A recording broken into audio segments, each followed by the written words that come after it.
Good morning, everyone. Myself, Dr. Shivaji Sarkar. Today, I am going to discuss about the topic on polynuclear aromatic hydrocarbon.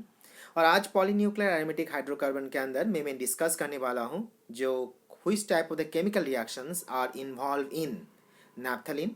और उसके साथ ही साथ हम लोग आज देखेंगे जो नैप्थलीन की कुछ डेरिवेटिव्स के बारे में और उसका प्रिपरेशंस के बारे में, और उसके साथ ही हम लोग देखेंगे जो नैप्थलीन का क्या क्या यूजेस होते हैं। तो ये सभी के पॉइंट के ऊपर डिस्कस करने से पहले और ये सभी के पॉइंट्स के ऊपर हमें जानने से पहले मैं सभी स्टूडेंट्स एंड सभी व्यूअर्स को मेरा चैनल डॉक्टर सरकार होम ट्यूशन में सभी को वेलकम करता हूं। और उसके साथ ही साथ मैं सभी स्टूडेंट्स एंड सभी व्यूअर्स को ये बोलना चाहता हूं, जो भी स्टूडेंट्स ने और जो भी व्यूअर ने अभी तक मेरे चैनल को सब्सक्राइब नहीं किए वो प्लीज़ मेरे चैनल को सब्सक्राइब करें। और चैनल को सब्सक्राइब करने के बाद मेरे चैनल के अंदर जितनी सारी वीडियोज़ है सभी वीडियोस को देखें और इसे समझें। और उसके बाद भी उसके मन के अंदर कोई भी टाइप के डाउट एंड क्वेश्चन है सब्जेक्ट एंड टॉपिक रिगार्डिंग, तो उस जगह पे वो क्वेश्चन मुझे पूछ सकता है मेरा चैनल की कमेंट बॉक्स के अंदर, और नहीं तो मुझे ईमेल भी कर सकते हैं। तो अभी हम लोग देख लेते हैं और समझ लेते हैं जो कौन से टाइप के केमिकल रिएक्शंस हम लोग देख सकते हैं नैप्थलीन के अंदर। जनरली जब ये क्वेश्चंस को यूनिवर्सिटी लेवल में पूछा जाता है तो क्वेश्चन को ऐसा पूछा जाते हैं, what are the chemical reactions and what type of the chemical reactions we are going to be observe in naphthalene. मतलब मैं ये बोलना चाह रहा हूँ जो ये क्वेश्चंस को, ये केमिकल रिएक्शंस रिगार्डिंग क्वेश्चंस को पूछा जाता है यूनिवर्सिटी लेवल में, तब इस क्वेश्चन को ऐसा पूछा जाता है जो आप नैप्थलीन के अंदर कौन से टाइप की केमिकल रिएक्शंस को देख सकते हो। तो हम लोग अभी देख लेते हैं जो नैप्थलीन का क्या क्या टाइप के केमिकल रिएक्शंस हम लोग देख सकते हैं। तो सबसे पहले मैं नैप्थलीन की जो केमिकल रिएक्शंस के बारे में डिस्कस करूंगा, उसमें से सबसे पहले मैं डिस्कस करने वाला हूं रिडक्शंस के बारे में। तो जनरली हम लोग नैप्थलीन के अंदर ये ऑब्जर्व कर सकते हैं जो नैप्थलीन के अंदर रिडक्शंस पॉसिबल है and naphthalene can undergo the reduction process. And whenever the naphthalene can undergo the reduction process and they can be produce the defined type of the products, तो उसका example भी हम लोग यहाँ पर देख पा रहे हैं। जैसे हम लोग यहाँ पर ऑब्जर्व कर पा रहे हैं जो नैप्थलीन सोडियम और इथानॉल के प्रेजेंस पे जब रिडक्शंस करते हैं और रिडक्शंस होते हैं तो रिडक्शंस करने के बाद वो प्रोडक्ट को जनरेट करते हैं 1,4 डाईहाइड्रो नैप्थलीन। और यही नैप्थलीन को जब हम लोग यहाँ पर सोडियम के प्रेजेंस पे रिएक्शंस करेंगे तो यहाँ पर वो प्रोडक्ट जनरेट करते हैं in the form of the tetralin. और यही नैप्थलीन को जो हम लोग हाइड्रोजन और निकल कैटलिस्ट के प्रेजेंस पे रिएक्शंस करेंगे तो ये रिएक्शंस करने के बाद यहाँ पर वो प्रोडक्ट जनरेट कर सकते हैं डेकालीन के अंदर और डेकालीन के हिसाब से। तो हम लोग यहाँ पर ऑब्जर्व किए जो नैप्थलीन के अंदर रिडक्शंस पॉसिबल है और नैप्थलीन रिडक्शंस कर सकते हैं और नैप्थलीन के अंदर रिडक्शन रिएक्शंस पॉसिबल है, और जब रिडक्शंस करने के बाद वो क्या क्या टाइप के प्रोडक्ट को जनरेट कर सकते हैं। तो हम लोग अभी ये भी देख लेते हैं और ये भी समझ लेते हैं जो नैप्थलीन के अंदर जैसे रिडक्शन पॉसिबल है तो नैप्थलीन के अंदर क्या ऑक्सीडेशन पॉसिबल है। डेफिनेटली हम लोग नैप्थलीन के अंदर ऑक्सीडेशन रिएक्शंस भी ऑब्जर्व कर सकते हैं और naphthalene can undergo the oxidation reactions also. तो उसका प्रूफ भी हम लोग यहाँ पर देख पा रहे हैं, ऑब्जर्व कर पा रहे हैं। जो नैप्थलीन के जब हम लोग ऑक्सीडेशन करेंगे in the presence of the chromium oxide तो नैप्थलीन ऑक्सीडाइज होने के बाद यहाँ पर प्रोडक्ट हम लोग देख सकते हैं और प्रोडक्ट जनरेट कर रहा है 1,4 नैप्थाक्विनोन के अंदर। जब नैप्थलीन को हम लोग रिएक्शंस कर रहे हैं in the presence of the ozone, in the presence of the water, तो यहाँ पर हम लोग प्रोडक्ट देख पा रहे हैं। उसी तरीके से नैप्थलीन को हम लोग जब केमिनोफोर के प्रेजेंस पे रिएक्शंस करेंगे तो यहाँ पर हम लोग ऑब्जर्व कर सकते हैं जो नैप्थलीन केमिनोफोर के प्रेजेंस पे रिएक्शंस करने के बाद यहाँ पर वो प्रोडक्ट जनरेट कर सकते हैं in the form of phthalic acid. तो यहाँ पर हम लोगों ने ऑब्जर्व किए जो नैप्थलीन रिडक्शन रिएक्शंस जैसे कर सकता है उसी तरीके से नैप्थलीन के अंदर हम लोग ऑक्सीडेशन रिएक्शंस भी हम लोग ऑब्जर्व कर सकते हैं।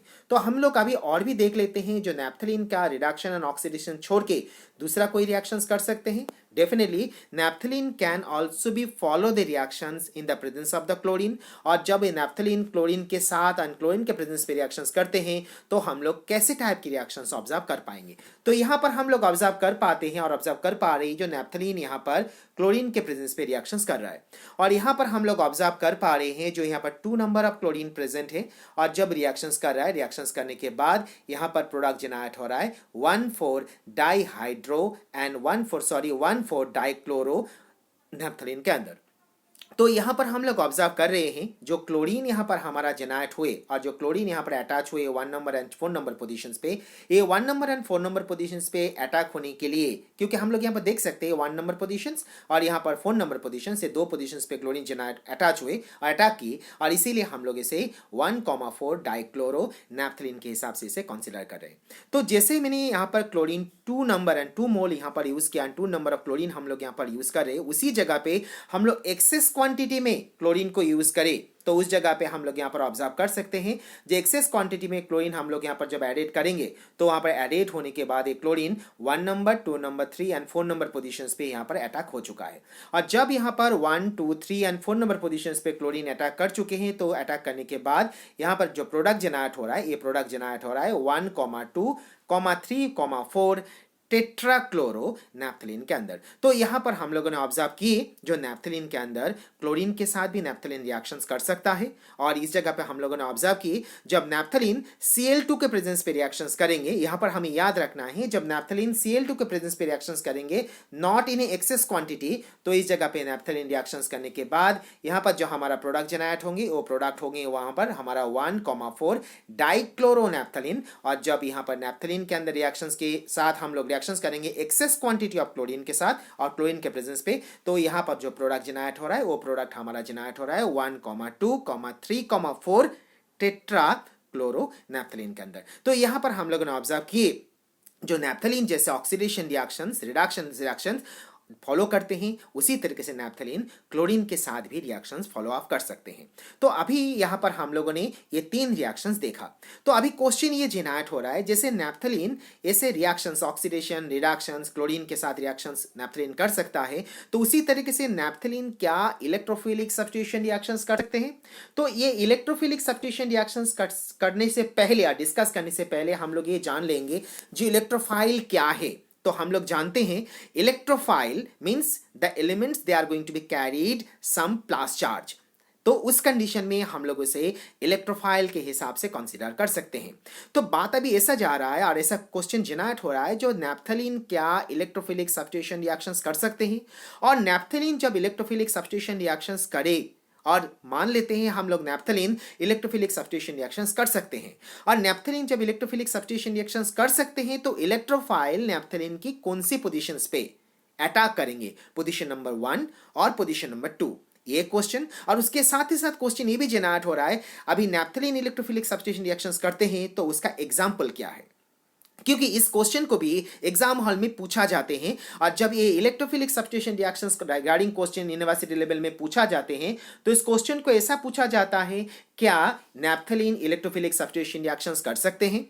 और नैप्थलीन इलेक्ट्रोफिलिक सब्स्टिट्यूशन रिएक्शंस कर सकते हैं तो इलेक्ट्रोफाइल कौन सी पोजीशंस पे अटैक करते हैं उसका आप प्रूफ दो विद एन एग्जांपल। तो हम लोग अभी इसे जान लेते हैं और इसको समझने की कोशिश करते हैं। जैसे हम लोग नैप्थलीन के अंदर ऑब्जर्व करेंगे तो उस जगह पे हम लोग देखेंगे जो इलेक्ट्रोफाइल की अटैक पोजीशन नंबर 1 नहीं तो पोजीशन नंबर 2 पे हो सकता है। तो अभी क्वेश्चन जनरेट हो रहा है पोजीशन नंबर 1 पे होंगे ना पोजीशन नंबर 2 पे होंगे, तो आंसर निकालते हैं जब हम लोग नैप्थलीन के अंदर इलेक्ट्रोफिलिक सब्स्टिट्यूशन रिएक्शंस देखेंगे तो हम लोग ऑब्जर्व कर पाएंगे जो इलेक्ट्रोफाइल की अटैक पोजीशन नंबर 1 पे ही होते हैं कंपैरेटिवली पोजीशन नंबर 2 से। मतलब मैं ये बोलना चाह रहा हूं जो नैप्थलीन इलेक्ट्रोफिलिक सब्स्टिट्यूशन रिएक्शंस करते हैं डेफिनेटली, लेकिन जब इलेक्ट्रोफिलिक सब्स्टिट्यूशन रिएक्शंस करते हैं तो नैप्थलीन के अंदर इलेक्ट्रोफिलिक सब्स्टिट्यूशन रिएक्शंस इलेक्ट्रोफाइल के पोजीशंस नंबर 1 पे होते हैं कंपैरेटिवली पोजीशन नंबर 2 के हिसाब से। और इसीलिए ऐसा बोला जाता है जो naphthalene undergo the electrophilic substitution reactions at position 1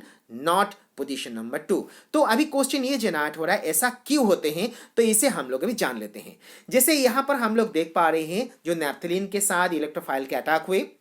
और ये इलेक्ट्रोफाइल यहां पर पोजीशन नंबर 1 पे अटैक कर चुके हैं, और जब यहां पर इलेक्ट्रोफाइल पोजीशन नंबर 1 पे अटैक कर चुके हैं तो अटैक करने के बाद हम लोग यहां पर देख पा रहे हैं यहां पर रिजोनेटिंग स्ट्रक्चर ऑब्जर्व कर पा रहे हैं जो इंटरमीडिएट के फॉर्म में यहां पर देख रहे हैं, और यहां पर जो रिजोनेटिंग स्ट्रक्चर जनरेट हो रहा है और इस जगह पे हम लोग ये भी ऑब्जर्व कर पा रहे हैं जो यहां पर कितना रिजोनेटिंग स्ट्रक्चर जनरेट हो चुका है, यहां पर 2 रिजोनेटिंग स्ट्रक्चर जनरेट हो चुका है। लेकिन अभी क्वेश्चन ये जनरेट हो रहा है यही नैप्थलीन को हम लोग इलेक्ट्रोफाइल के प्रेजेंस पे अटैक करें और वो अटैक हमारे यहाँ पर 1 नंबर की पोजीशंस के हिसाब से ना होके 2 नंबर पोजीशंस पे हुए, तो वहाँ पर उस कंडीशन में कितनी इलेक्ट्रोफाइल क्या है, उस जगह पे कितनी रेजोनेटिंग स्ट्रक्चर हम लोग यहाँ पर ऑब्जर्व कर पाएंगे। तो यहाँ पर हम लोग देख पा रहे हैं जब ये इलेक्ट्रोफाइल पोजीशन नंबर 2 को अटैक कर रहा है तो उस जगह पे हम लोग ऑब्जर्व कर पा रहे हैं यहाँ पर एक ही रेजोनेटिंग स्ट्रक्चर जनरेट हो रहा है। दैट मीन्स ओवरव्यू ये निकाल रहा है और कंक्लूजन ये निकाल रहा है जब इलेक्ट्रोफाइल की अटैक पोजीशन नंबर 1 पे हो रहा है तो उस जगह पे हम लोग 2 रेजोनेटिंग स्ट्रक्चर देख रहे हैं,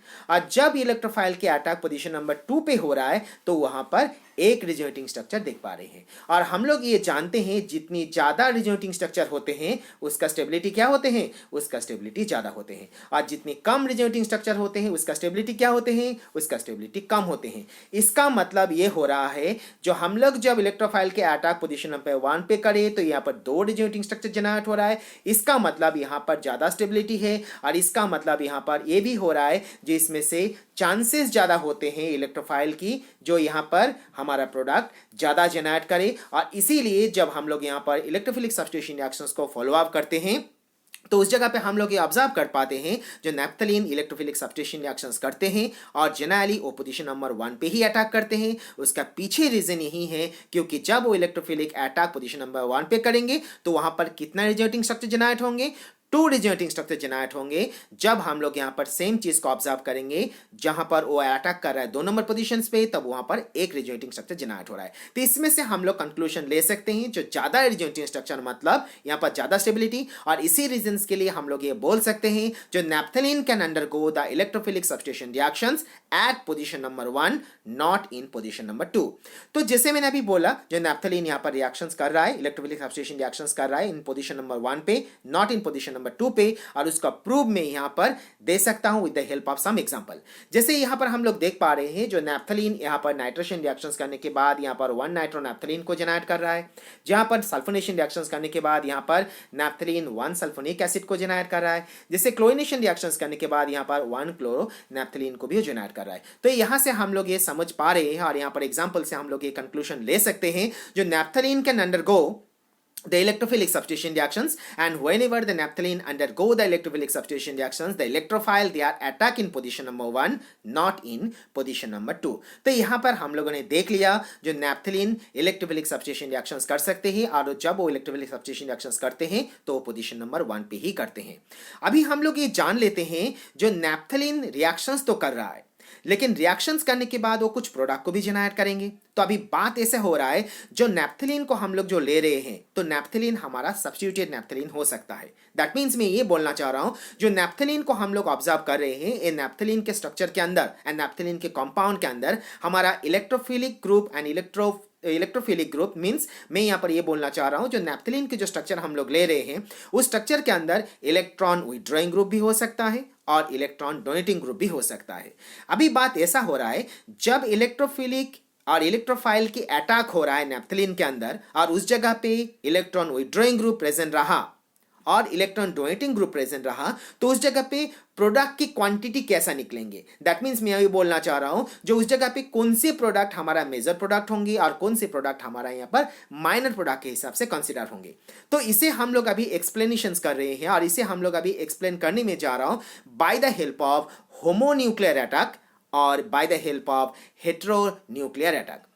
That means we can say the activating group direct the electrophile to the same ring while the deactivating group direct to the another ring। इस जगह पे हम लोग देख पा रहे हैं जो यहाँ पर नैप्थलीन के स्ट्रक्चर है और हमें ये चीज याद रखना है नैप्थलीन में 2 बेंजीन रिंग है। जो पहला जो रिंग देख रहे हैं इसे हम लोग रिंग नंबर ए बोलते हैं और सेकंड जो रिंग देख रहे हैं इसे हम लोग रिंग नंबर बी बोलते हैं। तो यहाँ पर हम लोग क्या देख रहे हैं, यहाँ पर हम लोग देख रहे हैं electron donating group ring number B पे जुड़ा हुआ है और इस रिंग नंबर बी पे जब जुड़ा हुआ है इस रिंग नंबर बी पे ही हमारा इलेक्ट्रोफाइल की अटैक हो रहा है। हम लोग इसका पोजीशंस को ऑब्जर्व कर पा रहे हैं और इसमें से हमें ये याद रखना है जब इलेक्ट्रॉन डोनेटिंग ग्रुप जब वहां पर हमारा रिंग नंबर बी पे है और उसी रिंग के अंदर हमारा इलेक्ट्रोफाइल की अटैक हुए तो उस जगह पे जो प्रोडक्ट जनरेट होंगे वो प्रोडक्ट जनरेट होंगे in the form of major product not in a minor product. मैं फिर से ये बोल रहा हूं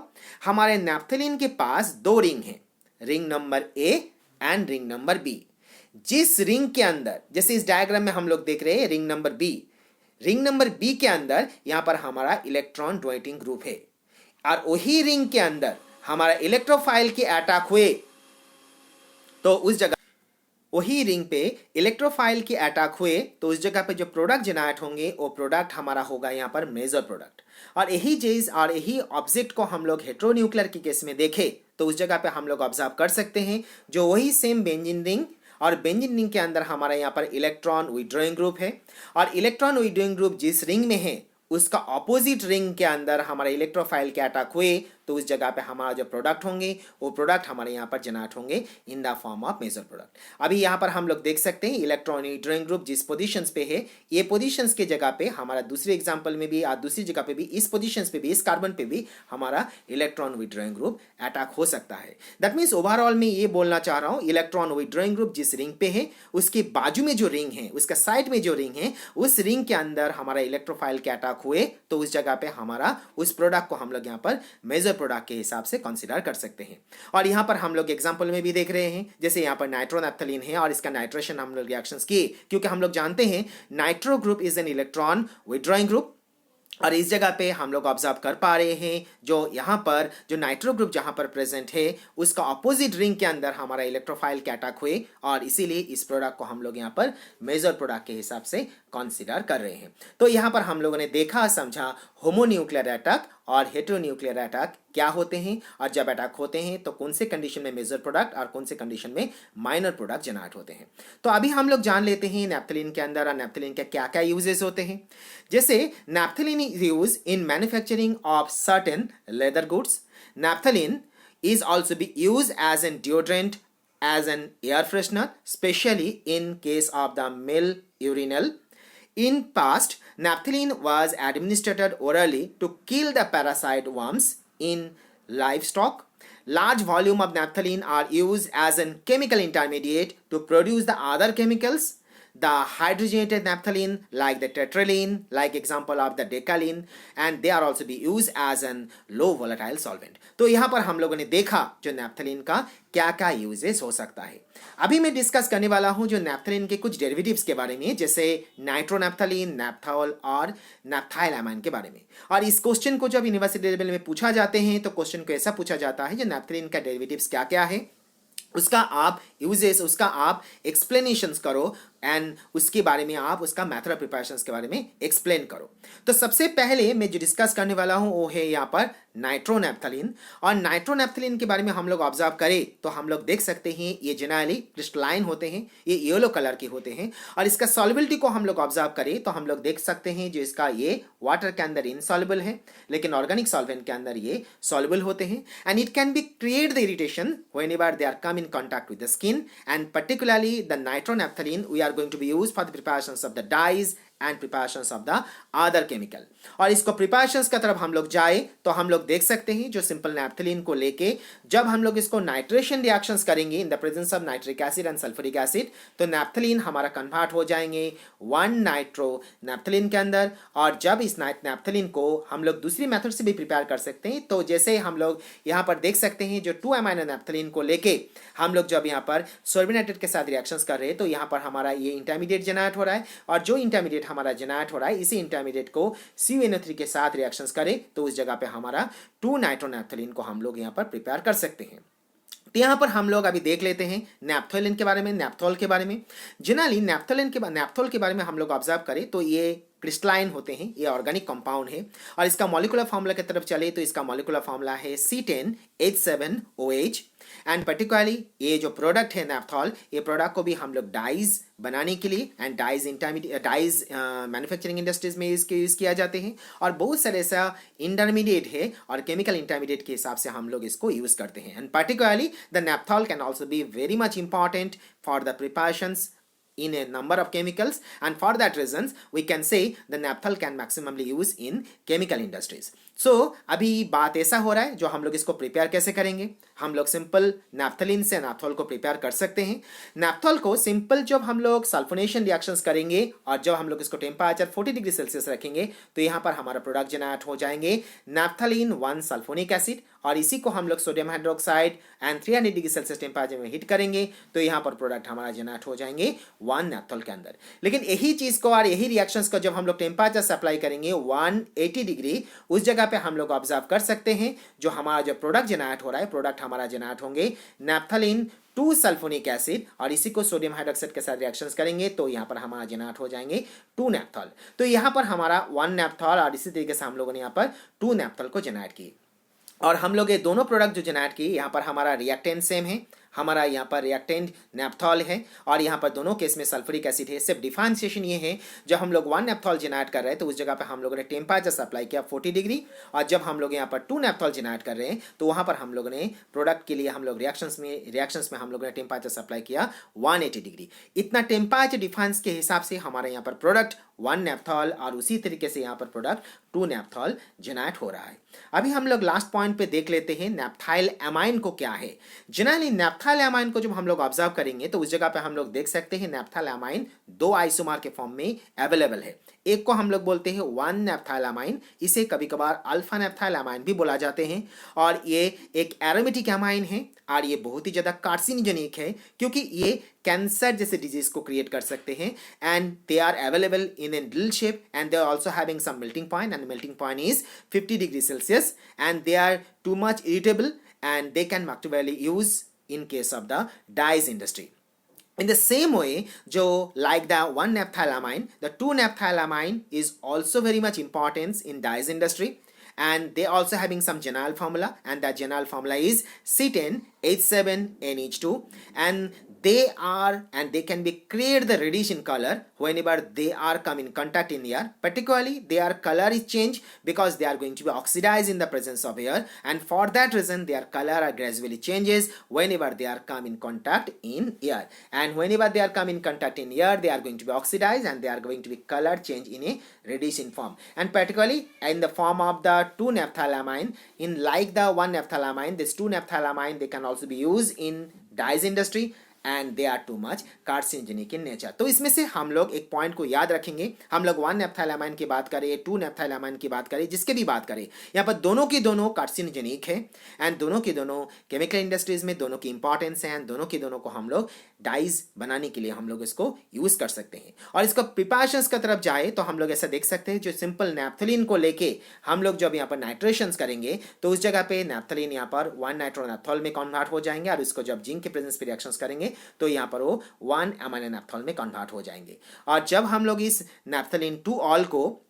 अमोनिया के प्रेजेंस पे रिएक्शंस करेंगे, रिएक्शंस करने के बाद वो यहाँ पर जनरेट कर लेंगे नैप्थलीन 2 अमाइन के अंदर और 2 नैप्थाइल अमाइन के अंदर। तो यहाँ पर हम लोगों ने देख लिया नैप्थाइल अमाइन के बारे में और उसका प्रिपरेशंस के बारे में। तो आज हम लोगों ने जो यहाँ तक ही हमारा आज के टॉपिक था और यहाँ तक ही मुझे आज डिस्कस करना था, तो आज हम लोगों ने देख लिया जो नैप्थलीन के अंदर क्या क्या केमिकल रिएक्शंस होते हैं। उसके साथ ही साथ हम लोगों ने देखा जो नैप्थलीन क्या इलेक्ट्रोफिलिक सब्स्टिट्यूशन रिएक्शंस करते हैं, और जब करते हैं तो इलेक्ट्रोफाइल का अटैक पोजीशन नंबर 1 पे क्यों होते हैं और पोजीशन नंबर 2 पे क्यों नहीं होते। और उसके साथ ही साथ हम लोगों ने देखा उसका एग्जाम्पल, और उसके साथ हम लोगों ने देखा नैप्थलीन का यूजेस क्या है, और उसके साथ ही साथ हम लोगों ने देखा नैप्थलीन की कुछ डेरिवेटिव्स के बारे में, जैसे नाइट्रोनैप्थलीन को देखा। उसके साथ ही साथ हम लोगों ने यहाँ पर नैप्थाइल अमाइन के बारे में भी देखा, उसका मेथड ऑफ प्रिपरेशंस के बारे में भी देखा। और नेक्स्ट क्लास में या नेक्स्ट वीडियो में हम लोग और भी कुछ पॉलीन्यूक्लियर एरोमेटिक हाइड्रोकार्बन के बारे में डिस्कस करेंगे। और इसके साथ ही साथ मैं सभी स्टूडेंट्स एंड सभी व्यूअर्स को मैं थैंक्स बोलना चाहता हूँ, और थैंक्स इसीलिए बोलना चाहता हूँ क्योंकि मुझे number of support and number of comments मुझे मेरा स्टूडेंट्स एंड व्यूअर्स की तरफ से आ रहा है, और इसीलिए सभी स्टूडेंट्स एंड सभी व्यूअर्स को मैं थैंक्स बोलना चाहता हूँ। So thank you each and every students and each and every viewer for your support and for your valuable comment. Thank you again.